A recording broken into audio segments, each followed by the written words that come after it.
मैं योग शिष्य बाबा रामदेव अंगद प्रसाद सिंह, योग ऋषि योग गुरु बाबा रामदेव जी की सूक्ष्म उपस्थिति को प्रणाम करते हुए आधुनिक युग के धन्वंतरी आचार्य बालकृष्ण जी को भी प्रणाम करते हुए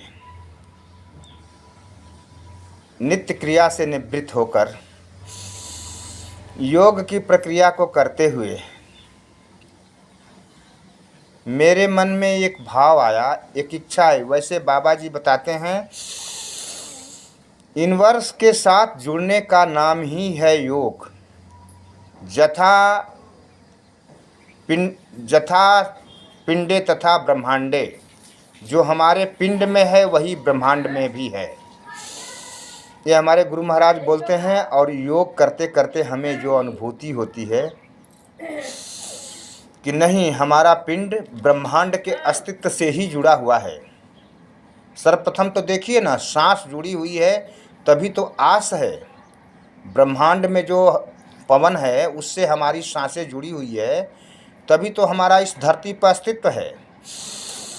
ब्रह्मांड में जो आग है उससे हमारी आंतें जुड़ी हुई है, जिससे भोजन को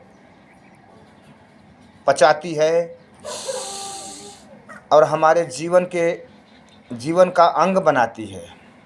ब्रह्मांड में जो सूर्य की ऊष्मा है, विटामिन डी है, जो हमारी हड्डियों से जुड़ी हुई है। आज तो आधुनिक युग के डॉक्टर भी बोलने लग गए कि कैल्शियम का सबसे उच्च स्रोत सूर्य भगवान ही है। हमारे यहाँ परंपरा है, हम लोग वृक्ष से लेकर के सूर्य देवता, पृथ्वी, अरे वनस्पति तक की पूजा करते हैं हम लोग। तो योग तो हमें यूनिवर्स की शक्तियों से जुड़ने की ताकत देता है। वैसे बाबा जी से जुड़े हुए मुझे करीब 35 साल हो गया। अब बाबा की सूक्ष्म उपस्थिति को प्रणाम करते हुए मेरे मन में एक भाव आया। आचार्य बालकृष्ण जी की सूक्ष्म उपस्थिति को प्रणाम करते हुए मेरे मन में भाव आया, जो तुलसी में शक्ति जीवन को देने के लिए होती है, जो पीपल में शक्ति यूनिवर्स को देने के लिए होती है, वो शक्ति आपके अंदर भी भगवान प्रदान कर रहा है।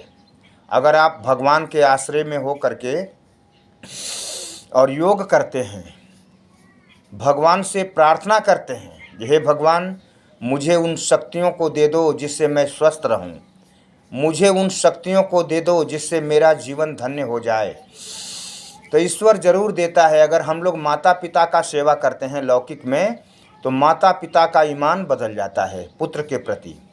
5 पुत्र हैं, अगर जो पुत्र माता पिता का श्रद्धा से सेवा करता है, उसके प्रति लौकिक माता पिता का ईमान बदल जाता है। तो वैसे ही दुनिया का मालिक, वो परम पिता परमेश्वर, वो अखंड ब्रह्मांड के नायक, उसकी अगर उपासना आप हृदय से करते हैं तो क्या आपके ऊपर उसकी दया नहीं होगी? उसकी दया तो हर पल होती है, हर क्षण आपके साथ है ईश्वर। तो वैसी अनुभूति करते हुए मेरे मन में एक भाव आया, एक इच्छा आई, जिसको मैं अपने भजन के माध्यम से अपने इष्ट मित्रों को भेज रहा हूँ। धन्य भाग्य है जो इस धरा पर हम लोगों का जन्म हुआ। ये धरा जिस पे राम, कृष्ण, गौतम, कणादि, कपिल, पता नहीं कितने कितने महर्षि, योगी, यति, और आज के आधुनिक युग में हमारे बाबा रामदेव जी। हमारे बाबा जी को तरस आता है लोगों को देख करके कि अरे तू योग कर ले, अपने अंदर उन ब्रह्मांड यूनिवर्स की शक्तियों को जगा ले, जिससे तेरे अंदर ऊर्जा आएगी, जिससे तेरे अंदर शक्ति आएगी, उन शक्तियों को ले ले। ऐसे बाबा जी को तरस आती है। और हम लोग पूर्णकालिक कार्यकर्ता के रूप में बाबा से जुड़ करके आए, तो आज अपनी सनातन संस्कृति जो पहले से मानती आई है इन चीज़ों को, उसको जगाने का कार्य हम लोगों को सौंपा गया है। वो गिलहरी कार्य हम लोग कर रहे हैं, जहाँ भी है, जैसे भी हो, कर रहे हैं। और बाबा जी बोलते हैं तू संसार को नहीं जगा पाएगा तो कोई बात नहीं, तू अपने आप को तो जरूर ही जगा देगा, तू अपने आप तो स्वस्थ जरूर ही हो जाएगा। ये तो संकीर्ण मानसिकता हुई, मैं तो संसार को जगाने की बात कर रहा हूँ। हे भगवान, सबके अंदर सद्बुद्धि आ जाए, सभी योग करें, निरोग रहें, अपने बाल बच्चों, अपने समाज, अपने परिवार, अपने इष्ट मित्रों का ख्याल रखें। धरती पर रहेंगे तभी तो हम ख्याल रखेंगे, वरना हमें बीमारी हो जाएगी, रोग हो जाएगा, असमय में हम चले जाएंगे तो न तो हम अपने परिवार का ही ख्याल रख सकते हैं, न अपने रिश्ते नातेदार का ही ख्याल रख सकते हैं। तो इस धरा पे हम लोगों का जन्म हुआ। इस धरा का क्या क्या इस धरा की विशेषता है, उसको मैं अपने इस भजन के, टूटी फूटी भजन के माध्यम से अपने इष्ट मित्रों को भेज रहा हूँ। और मेरे भजन में, मेरे विचारों में कोई गलती होगी, हो सकता है। मैं बाबा की तरह तो नहीं हूँ, लेकिन सोचता हूँ, कोशिश करता हूँ, लगा रहता हूँ कि हे भगवान, मेरे अंदर भी उन शक्तियों को परिपूर्ण करो जो बाबा के साथ जुड़ी हुई हैं, जो बाबा रोज़ बताते हैं हम लोगों को। हरे चंदन है मेरे देश की माटी, तपोभूमि हर ग्राम है। आज ऋषि यति योगी हिमालय में तपस्या करते थे और उस तपस्या को बाबा जी ने गांव-गांव में पहुंचा दिया, नगर-नगर में पहुंचा दिया। तो मुझे तो अनुभूति होती है, उस अनुभूति को अपने में इष्ट मित्रों को भेज रहा हूं। अरे चंदन है मेरे देश की माटी, तपोभूमि हर ग्राम है। हर बाला देवी की प्रतिमा, बच्चा बच्चा राम है। चंदन है मेरे देश की माटी। लोग हिंदू, मुसलमान, सिख, ईसाई करते हैं। अरे हर शरीर मंदिर सा पावन, हर मानव उपकारी है। हर शरीर मंदिर सा पावन, हर मानव उपकारी है। यहाँ सिंह बन गए खिलौने।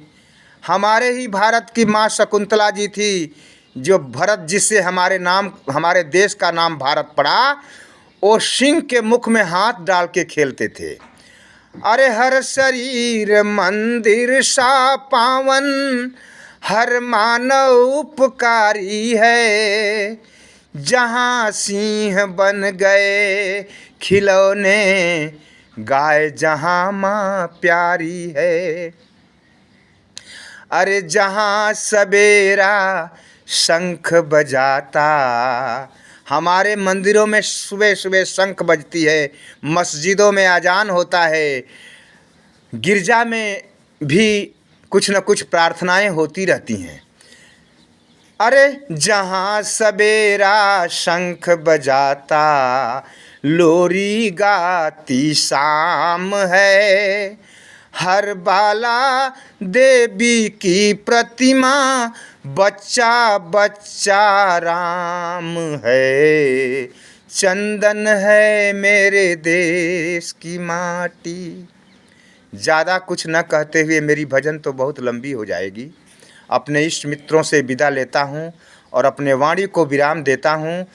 सबको प्रणाम करता हूँ। जय हिंद, जय भारत। और सबसे यही याचना करता हूँ कि करिए योग और रहिए निरोग, क्योंकि मेरे बाबा का यही संदेश है कि घर घर अलख जगाएंगे हम, बदलेंगे जमाना। सबको योग सिखाएंगे हम, बदलेंगे जमाना। जय हिंद, जय भारत, जय वंदे मातरम।